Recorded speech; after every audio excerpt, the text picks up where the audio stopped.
श्री भगवद गीता एक उत्तर है, दुनिया के हर प्रश्न का उत्तर है श्री भगवद गीता। श्रीमद् भगवद गीता को हमें जानना जरूरी है।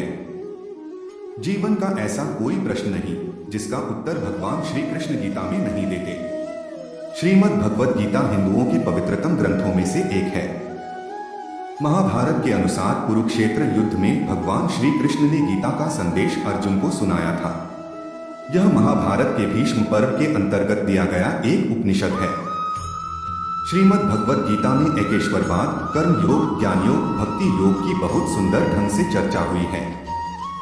श्रीमद् भगवद गीता की पृष्ठभूमि महाभारत का युद्ध है। जिस प्रकार एक सामान्य मनुष्य अपने जीवन की समस्याओं में उलझकर किंकर्तव्य विमूढ़ हो जाता है और जीवन की समस्याओं से लड़ने की बजाय उससे भागने का मन बना लेता है, उसी प्रकार अर्जुन, जो महाभारत के महानायक थे, अपने सामने आने वाली समस्याओं से भयभीत होकर जीवन और क्षत्रिय धर्म से निराश हो गए थे। अर्जुन की तरह ही हम सभी कभी कभी अनिश्चय की स्थिति में या तो हताश हो जाते हैं और या फिर अपनी समस्याओं से विचलित होकर भाग खड़े होते हैं।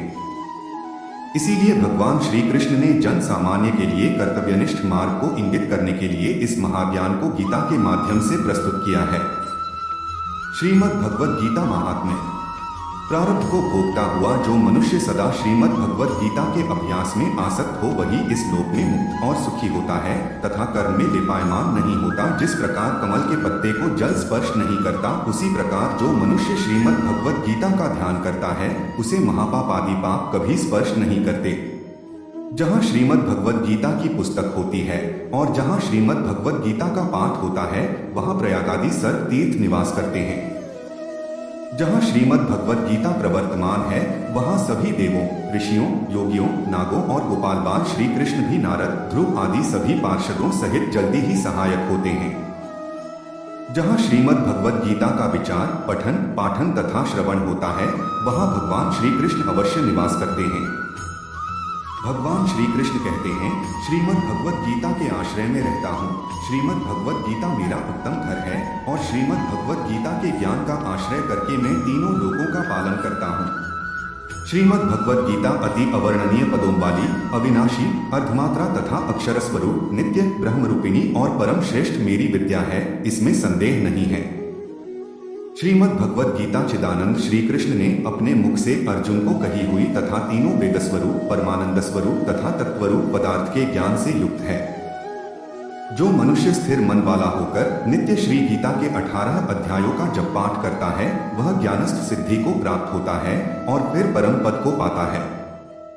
संपूर्ण पाठ करने में असमर्थ हो तो आधा पाठ करे तो भी गाय के दान से होने वाले पुण्य को प्राप्त करता है, इसमें संदेह नहीं।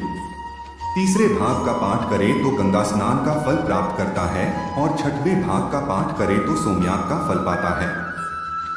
जो मनुष्य भक्तियुक्त होकर नित्य एक अध्याय का भी पाठ करता है वह रुद्रलोक को प्राप्त होता है और वहां शिवजी का गण बनकर चिरकाल तक निवास करता है। जो मनुष्य नित्य एक अध्याय, एक श्लोक अथवा श्लोक के एक चरण का पाठ करता है वह मनवंतर तक मनुष्यता को प्राप्त करता है। जो मनुष्य गीता के 10, 7, 5, 4, 3, 2, 1 या आधे श्लोक का पाठ करता है वह अवश्य 10,000 वर्ष तक चंद्रलोक को प्राप्त होता है। गीता के पाठ में लगे हुए मनुष्य की अगर मृत्यु होती है तो वह पशु आदि की अधम योनियों में न जाकर पुनः मनुष्य जन्म पाता है। श्रीमद् भगवद गीता का पुनः अभ्यास करके उत्तम मुक्ति को पाता है। गीता ऐसे उच्चार के साथ जो मरता है वह सद्गति को पाता है। श्रीमद् भगवद गीता का अर्थ तत्पर सुनने में तत्पर बना हुआ मनुष्य महापापी हो तो भी वह वैकुंठ को प्राप्त होता है और विष्णु के साथ आनंद करता है। अनेक कर्म करके नित्य श्रीमद् भगवद गीता के अर्थ का जो विचार करता है उसे जीवन मुक्त जानो, मृत्यु के बाद वह परम पद को पाता है। श्रीमद् भगवद गीता का आश्रय करके जनक आदि कई राजा पाप रहित होकर लोक में यशस्वी बने हैं और परम पद को प्राप्त हुए हैं।